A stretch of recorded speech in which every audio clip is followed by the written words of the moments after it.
Γεια σας, είμαι ο Στέλιος Ζαρίφης και είμαι λίγο αγχωμένος γιατί ανακάλυψα κάποια πράγματα τώρα τελευταία για τον εαυτό μου και συγγνώμη που δεν έβγαζα βίντεο, αλλά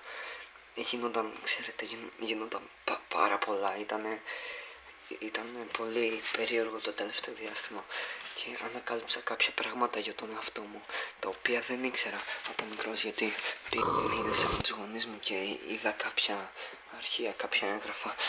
Κοιτάξτε, είναι κάποια σχέδια, δεν φαίνεται βέβαια και πάρα πολύ γιατί δεν έχει πολύ φως. Είναι διάφορα. Κοιτάξτε, εδώ είναι πάρα πολλά. Δεν ξέρω τι ακριβώς είναι.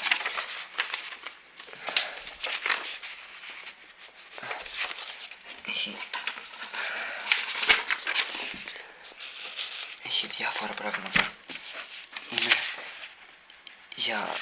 για τη γέννησή μου, από τη γέννησή μου μέχρι και σήμερα.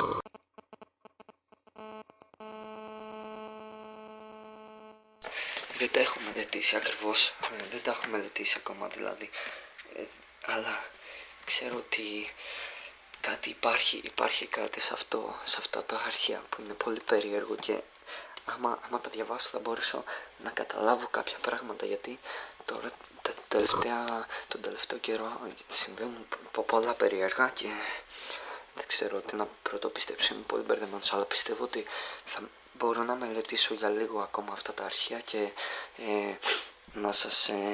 θα σας ενημερώσω στο επόμενο βίντεο για το τι λένε, άμα μπορέσω δηλαδή. Δεν ξέρω αν θα μπορέσω να βγάλω κάποιο νόημα από όλα αυτά και δεν μπορώ να συνεχίσω το βίντεο για πολλή ώρα γιατί πρέπει να φύγω, δεν νιώθω πολύ ασφαλής, αλλά μην ανησυχείτε, πιστεύω ότι θα βρω την άκρη. Πρέπει να κλείσω.